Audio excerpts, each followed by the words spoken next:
पहला वर्ज, पर स्त्री के प्रति दोष दर्शन, पर स्त्री के प्रति भोग वृत्ति की भावना बिल्कुल त्याग दे, नहीं भगवत मार्ग में आगे नहीं बढ़ पाएगा। दूसरा, छल कपट आदि करके दूसरे का धन अपहरण करने की बात रखना कभी नहीं होना चाहिए। दिखावा करके, दंभ करके, पाखंड करके किसी भी तरह से दूसरे से धन ऐंठने की इच्छा रखना, फिर आप वैष्णव पद्धति में फिसल जाएंगे, आगे नहीं बढ़ पाएंगे।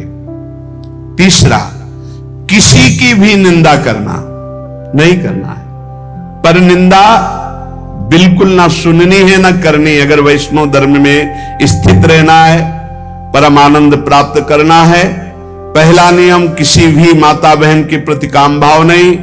दूसरा नियम किसी के भी धन को किसी भी तरह से ठगाई ना करे। तीसरा, पर निंदा ना सुने ना पर निंदा करे। चौथा, जो संतों ने भोजन निषेध किया वो नहीं करना चाहिए। मांस,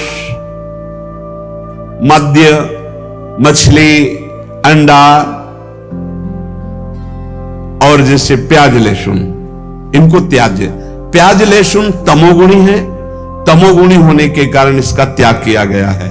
वो अंदर से भजन की वृत्ति छीण करता है, तुम जान नहीं पाओगे, इसीलिए संतों ने अनुभव करके इसका त्याज्य किया। प्याज लहसुन निषेध है केवल तमोगुण के कारण, वो तमोगुण की वृत्ति बढ़ाता है। तमोगुण जो है निद्रा, आलस्य, प्रमादोत्थम तत्तामस मुदाहृतम, भजन में निषेध है, इसलिए निषेध किया गया है। और मद्य, मांस, मछली, अंडा ये तो बिल्कुल निषेध किया गया है। वैष्णव होकर अगर इनकी तरफ या भक्त होकर जरा भी ऐसी दृष्टि रखता है तो पाखंडी है, वो भक्त नहीं है जो ऐसे जीवों को कष्ट देकर अपना उदर पोषण करना चाहे। पांचवा, वर्ज में मन से, वाणी से, शरीर से किसी की हिंसा न करे। ये काया वाचा मानुषा अगर किसी को दुख देता है तो भगवत मार्ग में नहीं चल पाएगा। इसलिए भगवत मार्ग पुष्ट करने के लिए स्वयं कष्ट सहे, दूसरों को कष्ट न दे। आचरण, जो अपने धर्म के आचरण उन्हीं का पालन करे। जो हमारे गुरुदेव ने, हमारे आचार्य ने हमारा दिनचर्या बना दी, जो हमारा नियम बना दिया, हमको उसी के अनुसार चलना है। अपने आचार्य प्रदत्त धर्म में स्थित रहने में कभी संकोच न करें। दूसरा क्या करता है मैं नहीं देखना, हमारे आचार्य ने जो हमें आदेश किया हमको उसी मार्ग में चलना है। जो विधि निषेध किया गया उसका पालन करें। ये नहीं करना, ये करना है, इसे विधि और निषेध कहते हैं। विधि कहते हैं ये करना है, निषेध नहीं करना है। जो कहा गया है वैसे ही चले। प्रभु को प्रसन्न करने के लिए संतों के जो उपदेश है वो सर्ववंद्य हैं। इसलिए अपने धर्म के अनुसार जो आचार्य ने आपको उपदेश किया, गुरु ने उपदेश किया, जो ऐसे चलता है वो कर्म बंधनों पर विजय प्राप्त कर लेता है। 15वां, वैष्णव का परम स्वभाव है परोपकार करना, दूसरों को सुख पहुंचाना। सर्वम विष्णुमयम जगत, सब भगवत स्वरूप है। वैष्णव का धर्म है समस्त भूतों में भगवत भाव करके व्यवहार करना। कई बार चर्चा की कि किसी से व्यवहार करना तो पहली दृष्टि पड़ने पर उसमें राधा वल्लभ लाल देखो, मेरे प्रभु राधा वल्लभ लाल विराजमान हैं। अगर भगवत भाव नहीं किया तो पुण्य क्रिया भले हो जाए, वो भगवान की प्राप्ति कराने वाली क्रिया नहीं। इसलिए अच्युत भावना विहीन कर्म का ज्यादा महत्व नहीं। भगवत भावना युक्त किसी से भी कुछ भी परोपकार, ये बहुत बड़ा धर्म है। कोई बीमार है, कोई कष्ट में है, कोई वृद्ध शरीर है, हमें अवसर मिले तो हमें सेवा करनी चाहिए। अगर हमारे पास अर्थ है, कोई बीमार है, वो अर्थ की अव्यवस्था कारण सही औषधि नहीं उसकी हो पा रही, हमें कूद पड़ना चाहिए, हमें सहयोग करना चाहिए। धन की सार्थकता है इसी बात में कि दूसरों को हम सुख प्रदान कर सके। परोपकार सबसे बड़ा धर्म है। परहित सरिस धर्म नहीं भाई, पर पीड़ा सम नहीं अधमाई।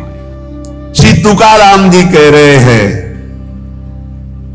पंडित हो या बालक हो, मूर्ख हो या विद्वान हो, जो नाम को पकड़ लेता है वो सब ज्ञान प्राप्त कर लेता है। सब ज्ञान, बात पकड़ लीजिए। पहले मास्टर जैसे बालक को हाथ पकड़ करके लिखवाता है का खा गा गा, फिर एक दिन वो पूरा का पूरा शब्द पढ़ लेता है।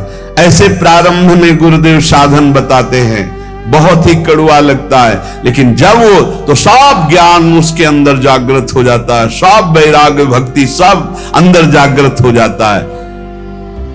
क्या जुगनू कभी सूर्य की तेज की समानता कर सकती है? अन्य जितने साधन है सब जुगनू वो भी चमकते हैं, और सूर्य है नाम, नाम की समानता कोई अन्य साधन नहीं कर सकता। इसलिए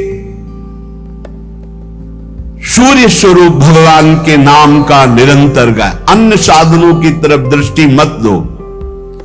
अखिल जगत महासुख से पूर्ण नजर आएगा जिस समय निरंतर नाम चलेगा। लीला मात्र भगवान का ये माया क्षेत्र है, एक लीला मात्र। ऐसे तर जाओगे तुम्हें समझ भी नहीं पड़ेगा, सुख पूर्वक संसार से तर जाओगे। इस माया जाल से समाप्त होने के लिए तुकाराम जी कह रहे, केवल मुख से तुम नाम उच्चारण करो, भवबंधन अपने आप छिन्न भिन्न हो जाएगा। केवल नाम उच्चारण करो। ये बड़े बड़े महापुरुषों के वचन हैं। भव सिंधु से पार हो जाओगे बिना प्रयास के, सुख पूर्वक यदि नाम जप करोगे। नाम जप की रुचि और बढ़े, इसीलिए ठाकुर सेवा का सौभाग्य मिला है। जैसे जैसे हृदय पवित्र होगा अपने आप नाम जप स्फुरित होने लगता है। तो जब ठाकुर सेवा का तुम्हें अवसर मिले तो जरूर दौड़ भागो, क्योंकि वो नाम जप में प्रीति बढ़ाएगा। ठाकुर सेवा, श्री जी की सेवा ये तुम्हारे भजन की वृद्धि कर देगी। इसमें कभी ऐसा मत सोचो कि एकांत में बैठकर अगर मैं नाम जप करता तो ठीक था, ये हमको तो सेवा में लगना। सेवा से नाम जप की प्रीति और बढ़ती है। अगर देवालय में सेवा मिले या अपनी कुटिया में ठाकुर सेवा विराजमान करके मिले, देखो भाट की तरह उनकी स्तुति करो और तुच्छ नीच भाव रखकर अपने को उनकी सेवा में लगा दो, तो तुम्हारे हृदय में नाम सतत चलने लगेगा।